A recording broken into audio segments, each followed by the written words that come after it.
আজ ছিল জন্মাষ্টমীর পুজো। সেই ভিডিওটা তো তোমাদের সাথে শেয়ার করতে ভুলেই গেছি। তো হে এভরিওয়ান, তোমরা সবাই কেমন আছো? আমি কিন্তু খুব ভালো আছি। আজকে একটা নতুন ব্লগ নিয়ে তোমাদের সামনে হাজির হলাম। এক হাঁটু জল পেরিয়ে মা আর আমি দুজন মিলে এখন যাচ্ছি জন্মাষ্টমী পুজোর নিমন্ত্রণ খেতে। রাস্তায় কিন্তু প্রচুর জল হয়েছে, আর এই কয়দিনে কেমন বৃষ্টি হয়েছে সেটা তো তোমরা দেখতেই পেয়েছো। তো দেখো, এক হাঁটু জল পেরিয়ে চলে আসলাম কিন্তু কাকা বাড়ি নিমন্ত্রণ।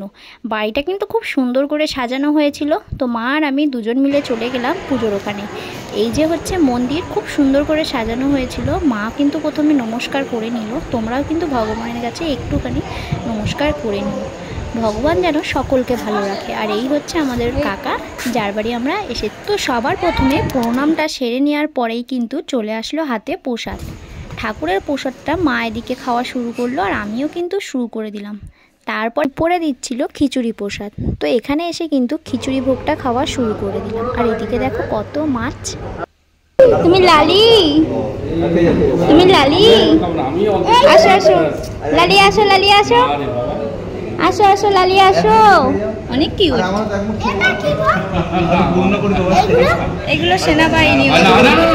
তারপরে খিচুড়ি প্রসাদ খাওয়ার পরে আমরা কিন্তু চলে আসলাম নিচে। আর এদিকে কিন্তু মা একটুখানি কথা বলছিল সকলের সাথে। আর এদিকে আমার কাকা কিন্তু প্রসাদ বাড়ির জন্য পাঠিয়ে দেওয়ার ব্যবস্থা করছিল। তো এই দেখো, অনেকেই কিন্তু লোক হয়েছিল এখানে। তো ভিডিওটা কেমন লাগলো জানিও। দেখা হচ্ছে নেক্সট ভিডিওতে। ততক্ষণ সবাই ভালো থেকো। হ্যাঁ, লাইক কমেন্ট করতে কিন্তু ভুলো না।